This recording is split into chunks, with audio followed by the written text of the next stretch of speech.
Actually civil PSC exams ഞാൻ എഴുതാൻ തുടങ്ങിയിട്ട് ഒരു 2 വർഷം ആവുന്നുള്ളൂ പ്രിപ്പയർ ചെയ്യാൻ തുടങ്ങിയിട്ട്. ആദ്യമൊക്കെ സ്വന്തമായിട്ടാണ് പഠിച്ചിരുന്നത്. അപ്പോൾ യാതൊരു ഐഡിയ ഉണ്ടായിരുന്നില്ല എവിടെ നിന്നാണ് എങ്ങനെയാണ് പഠിക്കേണ്ടത്, ക്വസ്റ്റ്യൻസ് എങ്ങനെ വരും. ചുമ്മാ കോളേജിൽ നിന്ന് കിട്ടിയ ടെക്സ്റ്റും അവിടെയുള്ള നോട്ടും നോക്കിയാണ് പഠിച്ചിരുന്നത്.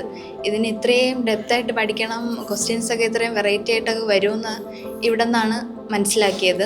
സിവിലിയൻസ് ആക്ച്വലി ഒരു യൂട്യൂബ് ചാനലാണെന്ന് വിചാരിച്ചിരുന്ന ആളാണ് ഞാൻ ആദ്യം ഫോണിൽ നോക്കിയപ്പോൾ. അപ്പോൾ പിന്നെയാണ് കുറേ ആഡൊക്കെ ക്ലാസ് തുടങ്ങുന്നു, ബാച്ച് തുടങ്ങുന്നു, കോഴിക്കോട്, കൊല്ലം അങ്ങനെയൊക്കെ കണ്ടപ്പോഴാണ് പിന്നെ ഇത് ഇൻസ്റ്റിറ്റ്യൂട്ടാണ്, സാർമാരൊക്കെ ഉണ്ട് പഠിപ്പിക്കും എന്നൊക്കെ മനസ്സിലാക്കിയത്.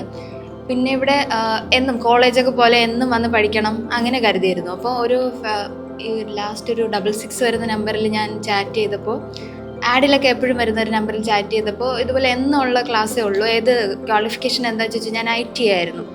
പറഞ്ഞു ക്വാളിഫിക്കേഷൻ ഇത്രയുള്ള BTech വരെയൊക്കെ പഠിപ്പിക്കുന്നുണ്ട്, ബാച്ചുണ്ട്, ഓവർസിയർ എല്ലാ ബാച്ചൊക്കെ ഉണ്ട്. പക്ഷേ ഇപ്പോൾ ഹൈബ്രിഡ്, ഈ വാക്ക് ഇവിടെ വന്നിട്ടാണ് കേട്ടത്, ഹൈബ്രിഡ് ബാച്ച് എന്നുള്ളത്. ഇപ്പോൾ ഇല്ല, ഉടനെ വരുന്നുണ്ടെന്ന് പറഞ്ഞിരുന്നു. അപ്പോഴും ഞാൻ മെസ്സേജ് അയച്ചിരുന്നു. ഇപ്പോൾ എനിക്ക് ചെറിയ ഒരു മോനുണ്ട്, അവന് 2 വയസ്സേ ആവുന്നുള്ളൂ. അപ്പോൾ അവനെ വീട്ടിൽ ഒറ്റയ്ക്ക് നിർത്തിയിട്ട് വരാനുള്ള ബുദ്ധിമുട്ട് കാരണമാണ് റെഗുലർ വരാത്തത്. അപ്പോൾ ഞാൻ വെറുതെ മെസ്സേജ് അയച്ചിരുന്നു, ഇങ്ങനെയുള്ളവർക്ക് ഒരു സൺഡേ ഒരു ക്ലാസ് ഉണ്ടായിരുന്നെങ്കിൽ കൊള്ളാമായിരുന്നു, വെറുതെ മെസ്സേജ് അയച്ചിരുന്നു. ഒരു ഫെബ്രുവരി മാർച്ച് ആ ഒരു സമയത്ത്. അപ്പോഴാണ് മാർച്ച് 31 ഹൈബ്രിഡ് ബാച്ച് തുടങ്ങുന്നെന്ന് നമ്മുടെ സ്വപ്ന മിസ്സിൻ്റെ ആഡ് കണ്ടത്. അപ്പോൾ ഒരുപാട് സന്തോഷമായി. അപ്പോൾ തന്നെ ഞാൻ അഡ്മിഷൻ എടുത്തു, സീറ്റ് ബുക്ക് ചെയ്തു. പിന്നെ ഇവിടെ ക്ലാസ്സിന് വന്നു തുടങ്ങിയപ്പോൾ ഓൺലൈനായിട്ട് വീഡിയോ അയച്ചു തരുമെന്നൊന്നും എനിക്ക് യാതൊരു ഐഡിയ ഉണ്ടായിരുന്നില്ല. എങ്ങനെയാണ് പഠിപ്പിക്കാൻ പോകുന്നത്, എന്താ ചെയ്യുന്നത്, എനിക്കൊരു ഐഡിയ ഉണ്ടായിരുന്നില്ല. വീഡിയോസ് അയച്ചു തന്നപ്പോൾ കുറേ കൂടെ മനസ്സിലായി, യൂസ്ഫുള്ളാണ് എന്ന് തോന്നി തുടങ്ങി. ഡെയിലി വീഡിയോ കാണാം, അതിൻ്റെ നോട്ട് എഴുതിയിട്ട് വരാം. അതിൻ്റെ ഇടയ്ക്ക് വെച്ച് എൻ്റെ ടെസ്റ്റുകളുണ്ട്, അതിൻ്റെ ഉള്ളിൽ 10 മാർക്സിൻ്റെ ടെസ്റ്റുകളുണ്ട്. പിന്നെ സൺഡേ ക്ലാസ് കഴിഞ്ഞിട്ട് മൺഡേ നമുക്ക് 50 മാർക്സിൻ്റെ ഒരു റിവിഷൻ പോലെ ഒരു മോക്ക് ടെസ്റ്റ് വരുന്നുണ്ട്. ഒരു ടെക്സ്റ്റ് ബുക്ക് ഞാൻ വാങ്ങിച്ചിരുന്നു, PYQൻ്റെ.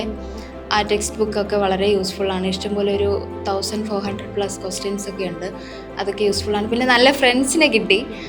എപ്പോഴും നമ്മളെ സപ്പോർട്ട് ചെയ്യുന്ന, അല്ലെങ്കിൽ നമ്മൾ സക്സസ് ആയി കാണണമെന്ന് ആഗ്രഹിക്കുന്ന ഫ്രണ്ട്സിൻ്റെ ഇടയിലായിരിക്കുമ്പോഴാണല്ലോ നമ്മൾ ഒരു സ്റ്റെപ്പ് മുന്നോട്ട് പോകുന്നത്. അപ്പോൾ ഞാൻ IT ആയതുകൊണ്ട് എന്നെ നീ ഡിപ്ലോമ എടുക്കുമെന്ന് സപ്പോർട്ട് ചെയ്യുന്ന ഒരുപാട് ഫ്രണ്ട്സ് ഇവിടെ ഉണ്ടായിരുന്നു. ഓക്കെ, എല്ലാവർക്കും താങ്ക്സ്. നല്ലൊരു ഇൻസ്റ്റിറ്റ്യൂട്ടാണ്, നല്ല ടീച്ചേഴ്സാണ്, എല്ലാവർക്കും താങ്ക്സ്.